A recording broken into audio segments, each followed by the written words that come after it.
Bom dia, bom dia! Estamos chegando. Que legal que você já está aqui. Que o dia seja pleno de vida. Deixa seu like, por favor. Se inscreva no canal. Hoje já está mais quente, 19 graus. Ativa o sininho e nós já vamos começar com Portas Abertas, episódio número 13. Continuação daquilo que a gente começou a falar ontem. Ontem nós falamos sobre a prisão do medo. Ou seja, se nós estamos falando de portas abertas, portas servem para entrar, mas portas servem para sair também.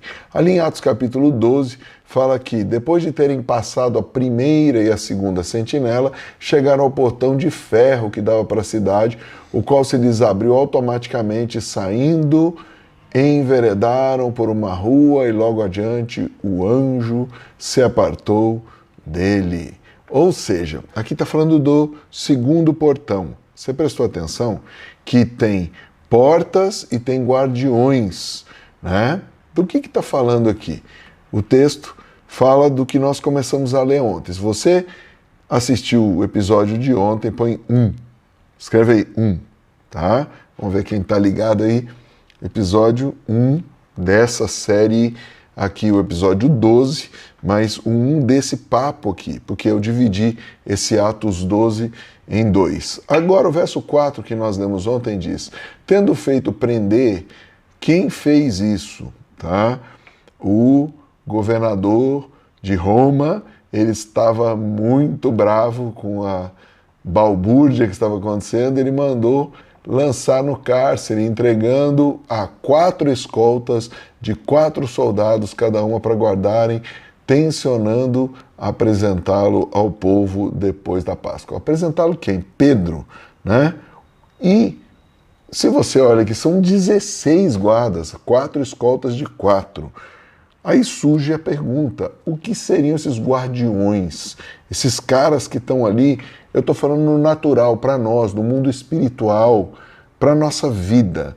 Primeiro, para a gente poder entender isso, porque a palavra de Deus ela é aplicável em tudo para nós, você tem que entender que essa prisão, para nós, não literalmente pode ser você ir para a cadeia, mas são prisões emocionais. Nós falamos do medo ontem.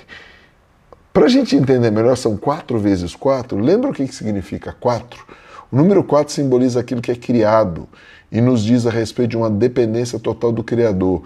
Pode também significar o homem em seu estado perdido. Isso aí, a fonte é o livro Nomes e Números, do Dan Duque, da nossa editora Shema. Se você ainda não tem, adquira esse livro, é muito importante. Entra lá no nosso site que você vai poder dar uma olhada. Meu site está aqui na descrição abaixo, você pode entrar e ali leva você para onde você precisa. Precisa de um treinamento online? Estamos ali. Você precisa fazer imersão profética, inclusive está chegando aí, gente, imersão profética. São 12 horas para ajudar você a descobrir sua identidade, o seu eu profético, sua identidade profética. Tá? Mas aqui, o número 4 simboliza o que é criado, né? Dependência total do Criador, também o homem em seu estado perdido. A gente vê que era o homem, não o Pedro em estado perdido. O Pedro aqui representa o dependente de Deus, mas aqueles guardiões, aquela estrutura romana toda, simboliza o homem no estado perdido. O número 4 também pode ser, no hebraico, visto como porta, porque a letra que simboliza o número 4 é a letra Dalet, que é o símbolo de uma porta. E sentinela? O que quer dizer um sentinela?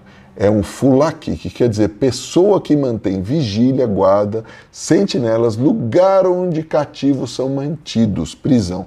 Ou seja, olhando para nós, é uma dimensão onde nós ficamos presos, paralisados. Ontem nós vimos o que o medo faz, né? Então não basta nós lutarmos contra a ação do inimigo, não. Não basta. De jeito nenhum. Nós precisamos entender que o inimigo tem guardiões, o inimigo opera, nunca ele opera sozinho. Ele opera em bando, ele opera em turma. De onde ele copiou isso? De Deus. Deus nunca mandou ninguém sozinho. Mandou em dupla, em trios. Deus sempre mandou se assentar de 50-50. Não é bom que a pessoa fique só. Nós vimos ontem que a primeira das 2 cadeias é o medo. E aprendemos vários códigos. Mas hoje nós vamos falar de uma outra cadeia, que é a cadeia da dúvida. Tá? O que essa cadeia da dúvida faz? Antes, vamos ver por que eu estou chamando de cadeia da dúvida.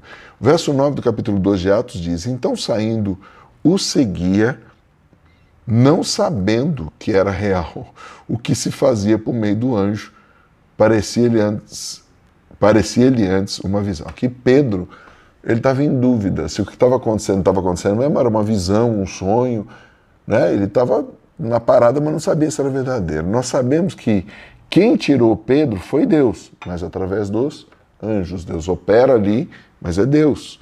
Perfeito. E que para vencer o medo, Pedro precisou despertar, levantar-se, cingir e calçar. Nós vimos esses 4 códigos antes. Se você não viu, assista o episódio de ontem. Está na descrição aqui do vídeo também. Mas e agora? Como é que nós vamos vencer a dúvida? Dúvida é o mesmo que incerteza ou incredulidade. Ou seja, o que nos desconecta de Deus. A fé nos conecta a Deus. A dúvida nos desconecta de Deus. E Pedro, não é que ele não acreditava em Deus, mas ele estava em dúvida. E olha, as primeiras palavras do próximo verso vão deixar claro. Então Pedro, caindo em si, isso quer dizer, ele estava meio duvidoso, mas ele caindo em si, disse: agora verdadeiramente sei. Ou seja, agora eu tenho certeza, eu sei que verdadeiramente o Senhor enviou o seu anjo e me livrou da mão de Herodes e de toda a expectativa do povo judaico. Ou seja, os religiosos foram apelar para o líder romano faz tudo, prende o cara, só que aí acontece um negócio. Deus intervém. Qual que é o primeiro código, então, para nós sairmos da dúvida? Cair na real. Cair na real. Olha para a tua realidade. Atos 12:12 diz: considerando ele a sua situação, resolveu ir à casa de Maria, mãe de João, cognominado Marcos, onde muitas pessoas estavam congregadas e oravam. Oravam por quê? Para ele ser liberto. Então, em primeiro lugar, ele estava com muito problema. Porque, ele tinha sido preso, um monte de escolta, e de repente bate o medo, mas também bate a dúvida. Como que ele vence essa dúvida? Primeiro, ele cai na real. Tudo que estava acontecendo era Deus operando. E segundo, ele considera, o código considerar, ele é muito importante. Ou seja, ele leva em conta, ele considera que Deus tinha prometido coisas para ele. Jesus disse que estarei convosco sempre. Então, nessa manhã do dia 13 de abril, se você está ao vivo, ou desse 13º episódio, eu quero chamar a sua atenção para essas duas coisas. Cai na real, isso é propriedade exclusiva de Deus, e considere, tudo que Deus já fez, Ele pode fazer de novo. Bora orar? Pai querido, no nome de Jesus, tira-nos da dúvida. A dúvida embriaga, a dúvida nos prende, a dúvida nos desconecta do Senhor. E ative em nós uma fé sobrenatural, Pai. E ajuda-nos a considerar suas obras do começo ao fim. Consagramos a Ti todo esse dia e pedimos no nome santo de Jesus que o Senhor nos ajude a manter sempre alerta. Sempre alerta. No nome de Jesus. Amém, queridos? Glória a Deus. Tenha um excelente dia. Até amanhã, se Deus quiser. Tamo junto ao infinito e além.